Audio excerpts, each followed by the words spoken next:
Welcome back everyone. So বন্ধুরা, গত পর্ব পর্যন্ত আমরা দেখেছিলাম যে আমাদের এই এনকিউ করার জন্য যে কোডগুলো সেগুলো কিভাবে আহ, আলাদা করে রাখা যায়। ওকে, সো আজকে আমরা দেখবো হচ্ছে আমাদের যে মেনুটা রয়েছে সেই মেনুটাকে কি করে আমরা ডাইনামিক করতে পারি। আমরা যদি আমাদের ওয়েবসাইটে লক্ষ্য করি, এখানে দেখতে পাবো যে মেনু রয়েছে। আমরা যদি আমাদের ডেমো সাইটটা দেখি, ডেমো সাইটটাতে মেনুটা এরকম রয়েছে। সো চলুন দেখা যাক যে আমরা ডাইনামিক্যালি আমাদের মেনুটাকে এরকম কি করে করে ফেলতে পারি। আমাদের মেনু দুটো রয়েছে, একটি হচ্ছে এখানে এবং কি আরেকটি হচ্ছে এখানে। আমাদের ডেমো সাইটেও একটি এখানে আর একটি হচ্ছে এই যে এখানে টপ মেনু এবং কি আরেকটা আমাদের মেইন মেনু। ওকে, এইরকম দুইটা আইডি দিয়ে আমরা মেনুটাকে ডাইনামিক করে ফেলবো। সো সিম্পলি আমি ফার্স্ট যে কাজ করি, আমি যদি অ্যাপিয়ারেন্স থেকে এখানে লক্ষ্য করি, কোনো মেনুস এর কোনো অপশনস কিন্তু নেই এখানে। ওকে, সো আমরা চলুন দেখা যাক কিভাবে এটা করা যায়। আমি এট ফার্স্ট আমাদের কোড এডিটরে যাচ্ছি।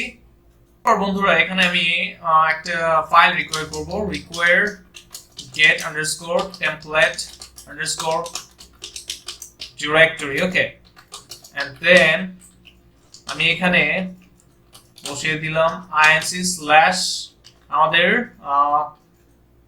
ধরুন ফাইলটার নাম দিলাম theme-support.php. ওকে, এন্ড দেন আমি এটাকে কপি করে থিম সাপোর্ট, এরপর আমাদের এনকিউ এর ভেতর এটাকে ক্রিয়েট করে নিই। ওকে, theme-support.php। অলরাইট, সো এরপর আমি যে কাজটা করব, php ব্লক নিব এখানে। এরপর আমি এখানে একটা ফাংশন দিই, ফাংশন আমাদের easier underscore woocommerce theme underscore support।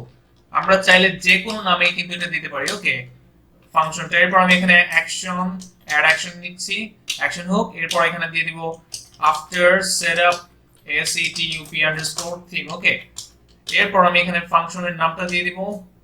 So simply এখানে আমাদের ফাংশনের নামটা দিয়ে দিচ্ছি, এন্ড দেন আমাদের ফাংশনের ভেতর এখন আমি সিম্পলি এখানে আর মেনুটাকে রেজিস্টার করব। আমি করছি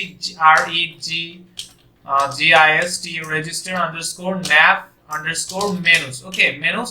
এরপর এর ভিতর আমরা একটা আর্গুমেন্ট পাস করব, আর্গুমেন্টটা হবে হচ্ছে array, a ডাবল এর a y array। Alright, so আমি এটাকে এখানে দিয়ে দিলাম। এরপর আমি সিম্পলি যে কাজটা করব, এখানে আমাদের মেনুর একটা আইডি দেব। আমরা সবাই জানি যে এটা কিভাবে করে। আমি প্রথমে টপ মেনুটা করছি, টপ মেনু। এরপর আমাদের লেভেলটা কি দেখাবে, আমি দিয়ে দিচ্ছি টপ মেনু। ওকে, ওকে বন্ধুরা, সো এখন যদি আমাদের এখানে গিয়ে যদি আমরা রিলোড দিই, বন্ধুরা দেখতে পাচ্ছেন যে unexpected end of file error দেখাচ্ছে। সো এটার কারণটা খুঁজে বের করি। আমরা যদি একটু লক্ষ্য করি, আমাদের এই যে এখানে আমরা সেমিকোলন দিতে ভুলে গেছি আমাদের theme-support.php তে। এরপর আমি এখন এটাকে রিলোড দিই, দেখতে পাবেন যে আমাদের মেনুর অপশনটা কিন্তু চলে এসেছে। সো এরপর আমি এখান থেকে একটা মেনু ক্রিয়েট করব। আমি দিয়ে দিলাম টপ মেনু। ওকে, টপ মেনু। মেইনলি এই মেনুটা হচ্ছে আমাদের এই যে এটা, এই টপে যে মেনুটা রয়েছে। ওকে, এই আমি ক্রিয়েট করে দিলাম, ক্রিয়েট। এন্ড দেন এখানে আমি কয়েকটা আমি দেখি ডেমো সাইটে কি কি রয়েছে, shop, cart, checkout, my account. So আমি এখন আপাতত এগুলো দিচ্ছি না, এখন যে কয়েকটা রয়েছে এই কয়েকটা আমি দিয়ে দিচ্ছি। ওকে, সো এরপর আমি এখানে টপ মেনু সিলেক্ট করে আমি সেভে ক্লিক করলাম।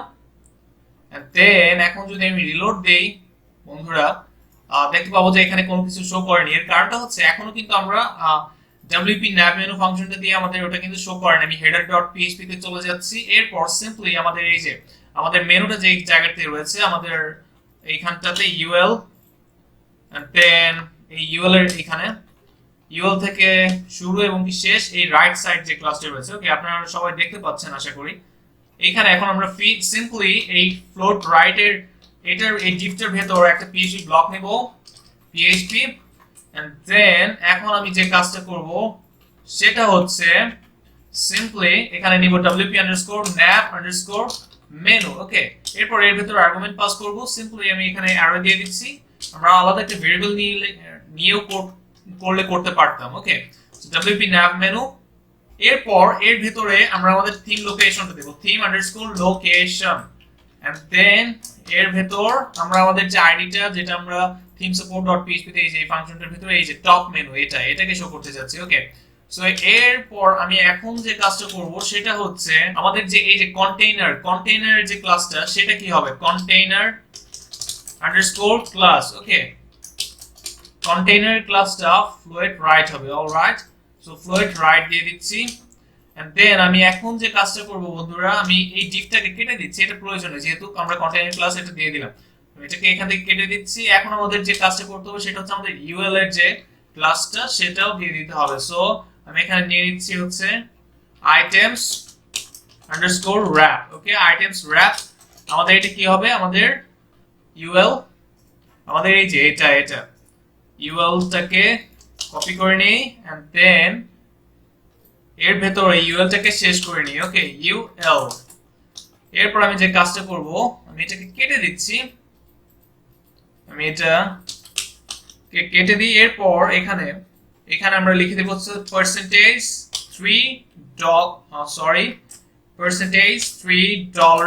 ওকে অলরাইট বন্ধুরা সো এটা হয়ে গেছে এখন যদি আমরা আমাদের এখানে যাই এখানে গিয়ে যদি রিলোড দেই বন্ধুরা সো সিম্পলি দেখতে পাচ্ছেন যে আমাদের মেনুটা কিন্তু এখানে ডাইনামিক্যালি চলে এসেছে সেই স্টাইলটা সহ সো এখানে ধরুন আমরা নতুন একটা কাস্টম লিংক দেই আমাদের নিজেদের ইচ্ছের মতো এটা আমি লিংকটা হ্যাশ ডেট করে দিচ্ছি এরপর আমি লিংকের টেক্সট আমার লেভেলে কি শো করবে ধরে নিলাম লেভেলে শো করবে হচ্ছে shop and then add to মেনুতে ক্লিক করছি এন্ড দেন দেখতে পাচ্ছি যে হয়ে গেছে আমাদের এটা তো আগে থেকে আমি সিলেক্ট করে দিয়েছিলাম এরপর আমি সিম্পলি সেভ মেনুতে ক্লিক করছি এরপর আমি এখন এটাকে রিলোড দিই সো বন্ধুরা দেখতে পাচ্ছেন যে আমাদের মেনুটা কিন্তু ডাইনামিক হয়ে গেছে সো এরপর আমি যে কাজটা করব আমাদের এই যে এই মেনুটাকেও ডাইনামিক করে ফেলবো এটার মতো করে ওকে সো সিম্পলি এখন যে কাজটা করব আমাদের এট ফার্স্ট এই মেনুটা আমাদের এটার মতো কিন্তু নেই প্রথমে আমরা এইচটিএমএল এ কিছু চেঞ্জ করব আমাদের এগুলো কিন্তু কোনো প্রয়োজন নেই এই বিষয়গুলো আমাদের এখানে কোনো প্রয়োজন নেই আমাদের ডেমো সাইটটাতে আমরা এগুলো রাখিনি ওকে তো সিম্পলি আমি যে কাজটা করব সেটা হচ্ছে এট ফার্স্ট আমাদের এইচটিএমএল এ যাব আই মিন header.php তে এই যে এখানটাতে আমি এগুলোকে কেটে দিচ্ছি এরপর আমরা দেখব যে আমাদের মেনুটা কোথা থেকে কতটুকু রয়েছে ওকে সো সিম্পলি আমরা যদি একটু দেখতে চাই যে আমাদের মেনুটা কতটুকু রয়েছে আমাদের এই কন্টেইনারের ভিতর দেখতে পাচ্ছেন যে আমাদের এটা ইমেজ এরপর রো এই যে আমাদের মেনুটা হচ্ছে এইখান থেকে এই তো এখান পর্যন্ত অনেক বড় সো আমরা যে কাজটা করব এট ফার্স্ট এটাকে কেটে দেব এই div এই call lg5 থেকে কেটে দেব ওকে সো call lg5 থেকে কেটে দেব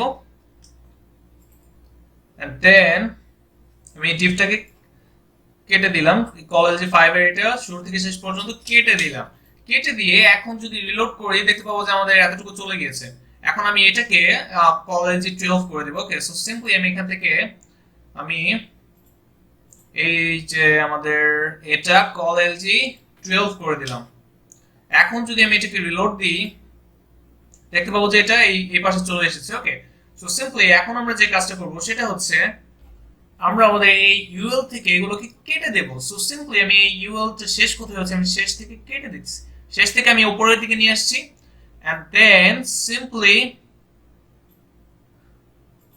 আমি যদি একটু লক্ষ্য করি বন্ধুরা সো আমি উপর দিকে যাচ্ছি এটাকে কেটে দিলাম এন্ড দেন আমি এখন যে কাজটা করব সেটা হচ্ছে এর ভেতরে আমরা একটা nav নামে ট্যাগ নিই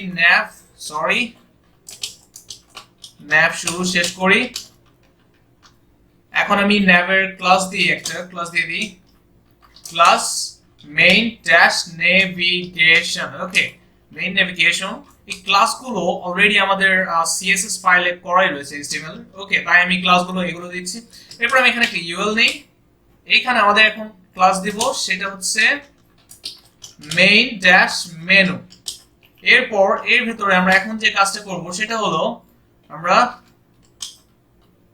এখন এখানে li নেব এরপর এর ভিতরে a নেব ওকে a নিলাম আমরা এখানে আমি এখন এখানে যে কাজটা করব আমি লিংকগুলো আপাতত ডেট করে দিচ্ছি জাস্ট এবং কি এখানে কোনো স্পেস দেওয়ার কোনো প্রয়োজন নেই সবকিছু দেওয়ার কোনো প্রয়োজন নেই এরপর আমি কন্ট্রোল ডি চেপে এগুলোকে বড় করে দিলাম এবং কি এর ভিতরে অবশ্যই আমাদেরকে লেভেল দিতে হবে আমি দিয়ে দিলাম home about shop and then contact us and then দিয়ে দিলাম ব্লগ। এগুলো একটু পরে আমরা কেটেই দিব, এর জন্য আমি খুব একটা করে করছি না। এখন যদি আমরা আমাদের মেনুটাকে যদি এখানে গিয়ে রিলোড দিই, দেখতে পাবেন যে মেনুটা কিন্তু এরকম হয়ে গেছে। ওকে, তো সিম্পলি এখন যে কাজটা করব বন্ধুরা সেটা হচ্ছে আমাদের এটাকে ডাইনামিক করব। আমাদের স্টাইলগুলো কোথায় থেকে পেলো? আমাদের স্টাইলগুলো আমাদের সিএসএস এ করে রয়েছে, এই ক্লাসগুলো হচ্ছে আমরা দিয়ে রেখেছিলাম, এই ক্লাসগুলো থেকে এসেছে। ওকে, সো সিম্পলি এখন আমি এই এইখানটাতে আমরা এই আমাদের আগের মেনুটা যেভাবে ডাইনামিক করলাম ওইভাবে ডাইনামিক করব। ওকে, তো বন্ধুরা এখন আমি সিম্পলি যে কাজটা করব সেটা হলো আমি এখানে টিপ নেব। সরি বন্ধুরা, আগের যে ফাংশন আমি আগের এটাকে কপি করে নিয়ে আসছি। আমি এই পিএইচপি ব্লকটাকে কপি করে নিয়ে আসলাম, কপি করে এখানে পেস্ট করে দিলাম।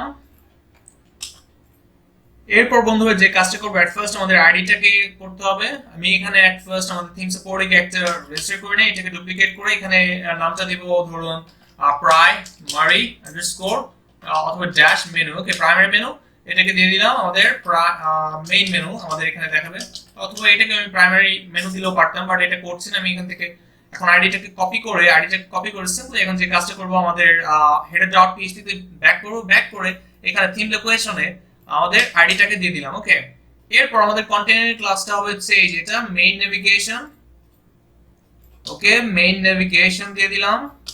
এরপর আমি সিম্পলি এই ইউএলটাকে কপি করে এর ভেতরে যা যা রয়েছে সবকিছু এখানে এইভাবে পেস্ট করে দিলাম, এন্ড দেন এই পুরোটাকে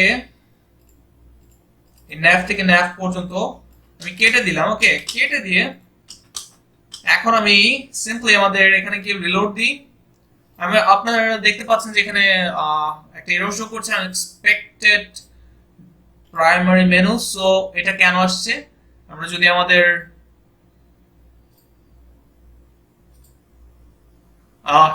থিম সাপোর্টে যাই, এখানে দেখতে পাবো যে আমাদের এই ফাংশনটার নামটাকে কপি করে নিয়ে আসি, কপি করে নিয়ে এসে যদি এখানে পেস্ট করি and then container class আমাদের মেইনলি আমাদের থিম সাপোর্ট, আমরা যদি এররটাকে আবার লক্ষ্য করি এখানে দেখতে পাবো যে থিম সাপোর্ট এর .php লাইন নাম্বার 7 এর এররটা। সো এররটা মেইনলি হয়েছে আমরা এখানে একটা কমা ইউজ করতে হবে, কমা ইউজ করিনি। ওকে, সো বন্ধুরা আমি এখন এটাকে রিলোড দিই। সো দেখতে পাচ্ছেন যে এখানে চলে এসেছে এবং কি আমাদের এই যে মেইন মেনু নামে আরেকটা মেনু মেনুর লোকেশন চলে এসেছে। ওকে, তো সিম্পলি আমি যদি এখন একটা কাজ করি, আমাদের ভিউ অলে ক্লিক করে আমাদের সবগুলোকে এখানে সিলেক্ট অল করে অ্যাড টু মেনুতে ক্লিক করি। সরি বন্ধুরা, এখানটাতে আমি এটাকে রিলোড দিচ্ছি, লিভ দ্য পেজ। আমি এখন যে কাজটা করব বন্ধুরা সেটা হচ্ছে আমাদের যে আরেকটা যে মেনু রয়েছে এইখানটাতে কিভাবে অ্যাড করব সেটা অ্যাড করার জন্য আমি ম্যানেজ লোকেশন, তার আগে আমি এটাকে সেভ করছি, সেভ করে এবং কি আমি এটাকে আবার রিলোড দিচ্ছি। রিলোড দিয়ে এখন আমি এখান থেকে আরেকটা মেনু তৈরি করব, ক্রিয়েট আ মেনু। এখানে দিয়ে দিলাম সেটার নাম main menu, and then create মেনুতে ক্লিক করছি। এরপর সিম্পলি ভিউ অলে যাচ্ছি, এরপর এই দুটোকে অ্যাড করে দিচ্ছি, অ্যাড টু মেনু। এরপর আমরা লোকেশনটাকে সেট করে দিলাম মেইন মেনু, এরপর সেভ করছি। সো সেভ করে এখন আমি রিলোড দিচ্ছি, দেখতে পাচ্ছেন যে এটা কিন্তু এখন ডাইনামিক্যালি চলে এসেছে, এখানে আমরা যত খুশি তত আইটেম অ্যাড করতে পারবো। সিম্পলি আমি যদি এখান থেকে কাস্টম লিংকস থেকে আমি এখানে কিছু, অথবা ধরুন আমরা ক্যাটাগরিজে থেকে একটা দিয়ে দিলাম, দেন আমাদের পোস্ট হয়তো একটা রয়েছে, পোস্ট থেকে দিয়ে দিলাম। এখানে আমি সেভ করি, এখন সেভ করে এখন যদি এখানে আমি রিলোড দিই দেখতে পাচ্ছেন যে এটা এখানে শো করছে, আমরা ডাইনামিক্যালি এখানে শো করাতে পারছি। সো বন্ধুরা আশা করি বুঝতে পেরেছেন যে কিভাবে আমরা মেনু নিয়ে কাজ করব। আমরা আগের থিমটাতেও দেখেছিলাম, এই থিমটাতেও দেখলাম। ওকে, সো সবাই ভালো থাকবেন, সুস্থ থাকবেন, আল্লাহ হাফেজ।